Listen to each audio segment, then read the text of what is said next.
Hey guys, this video is on graphing quadratics. We're going to take a look at two problems, starting with the first one.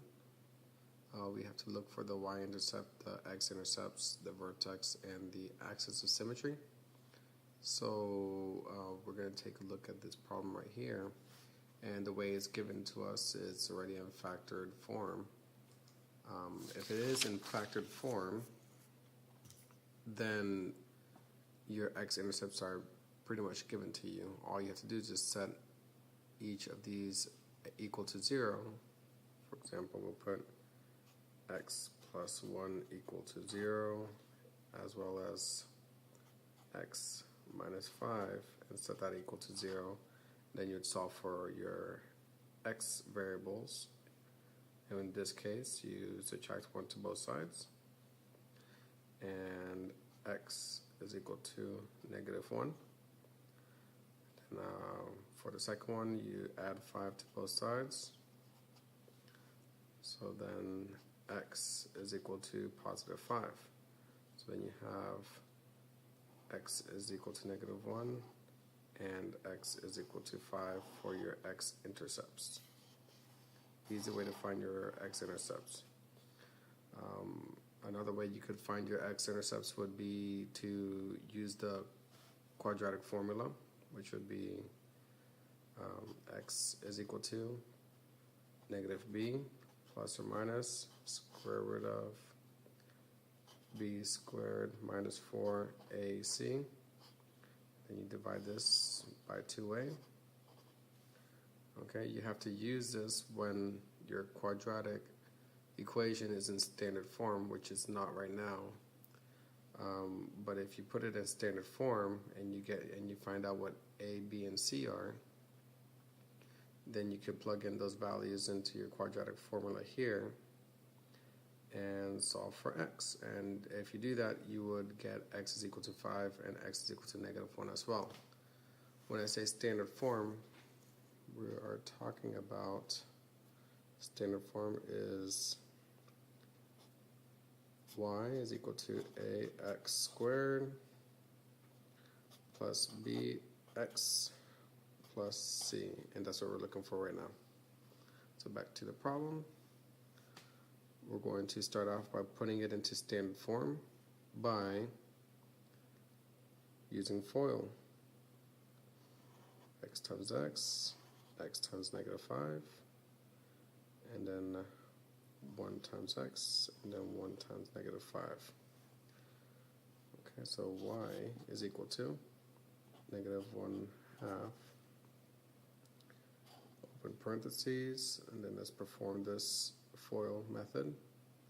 That'll give you an x squared for x times x. Then you do x times -5 is -5x. And then 1 times x is equal to x, that's a positive x. And then 1 times -5 is -5. Okay, and then from here, we will try to see if we could collect like terms inside the set of parentheses. Are there any x squares, any other ones inside? No, they're not. So I'll bring down this x squared, bring down the rest of the equation as well. So we brought down the x squared. Is there another x variable inside the equation besides the -5x? Yes, there is, right there, the positive x. So you're at -5x, but you want to add an x. So if you're at -5 and you want to add one x to it, then you just go into the right one on the number line. That'll give us -4x. So these two will give us -4x, and then -5. It looks like it's in quadratic form, but we still have to use distribution to get that -1/2 into the quadratic function. So we will distribute -1/2 to all 3 terms inside the parentheses. Okay, then we have y is equal to negative 1/2 x. Okay. And then a negative times a negative is a positive, so we have a plus 4/2, so that'd be 2x, and then plus 2.5. And that is in standard form. We could find what a, b, and c are right now. A is equal to negative 1/2, b is equal to 2, and c is equal to 2.5, in which c is your y-intercept, and that is 2.5. That means where the parabola will cross the y-axis. All right, so that means on this graph at 2.5 right here, I should see the parabola cross right there going in a from top left to bottom right, or from top right to bottom left, but it doesn't matter, but it's going to cross right there. Okay. Let's try to find our axis of symmetry. That's the easiest thing to find right now when we found out what A, B, and C is. So axis of symmetry, x is equal to negative b over 2a. This is equal to negative 2 over 2 times negative 1/2. Okay, when you solve the bottom part, you do 2 times 1, that's 2 over 2 is equal to 1, but it's negative 1 because it's positive times negative. So that's equal to negative 2 over negative 1. That equals to a positive 2. Axis of symmetry is positive 2x. X is equal to 2. Alright, so that means, back on the graph, axis of symmetry, x is at 2. This right here is my axis of symmetry. Okay. We should find our vertex on that axis of symmetry.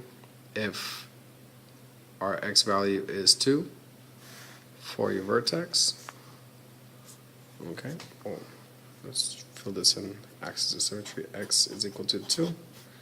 And in vertex, your ordered pair for your vertex for the parabola will have the x value of 2, but the y value we don't have yet. But we could set our table of values right now. Our table of values, x and y, we have a line of symmetry of 2, which you guys know that we have to put that right in the middle. 1, 0, and then 3 and 4. Okay. When you plug in 2 for x, our output should give you the ordered pair for your vertex. So we could take a look at this equation right here. We could use this one, or we could use the one all the way in the top. Doesn't matter which one you use to plug in values for x to see what you will get for your output. I'll go ahead and use the top one. It's easier to use. So we have y is equal to negative 1/2, and then for x I'm putting 2 plus 1, and then 2 minus 5. So I plugged in for our x value, I plugged in 2 to see what our output will be. And our next line, y is equal to negative 1/2. This is 3. And then times 2 minus 5 is negative 3. Okay. If I multiply these two together, that gives me negative 9 times negative 1/2 plus y Gotta find out what 1/2 of 9 is, and that is 4.5. Negative times negative is a positive, so y is equal to positive 4.5, and that is going to be your vertex location at x at 2. Your output was at 4.5, so then we go back to the graph. Vertex is at 2, comma 4.5, and that is located at x at 2, y is at 4.5, right here. Okay. All right, so there's a little indicator here that we know what we found out our y-intercept was 2.5. Our vertex is right here, so that means that we should see a downward parabola. Okay.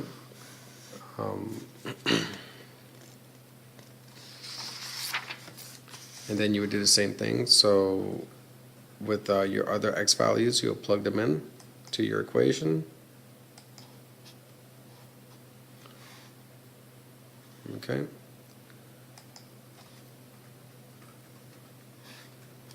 And if we plug in 1 for x, that'd be y is equal to negative 1/2. 1 plus 1, then 1 minus 5, and then that'll give us y, which is equal to negative 1/2, 2 times negative 4. 2 times negative 4 is negative 8. Multiply that times negative 1/2. Find out what half of 8 is. So y is equal to positive 4. And that is for x value of 1. Alright, since this is our vertex, we should see the same answer of 4 when you plug in x, the x value of 3. So that's also a 4. Okay, 0. We'll plug in 0 into the equation right now. So we have y is equal to negative 1/2, 0 plus 1, and then 0 minus 5. So when we plug in 0 for x, it's pretty simple. We should do y, which is equal to negative 1/2. 1 times 0 minus 5 is negative 5. 1 times negative 5 is negative 5. Multiply that times negative 1/2, that equals to y. Find out what half of 5 is. It is 2.5 when x is 0. Go back to here, 0 and 2.5. And that should be the reflection right here when x is at 4 as well. So we have 5 ordered pairs right here. We can plot those onto the graph.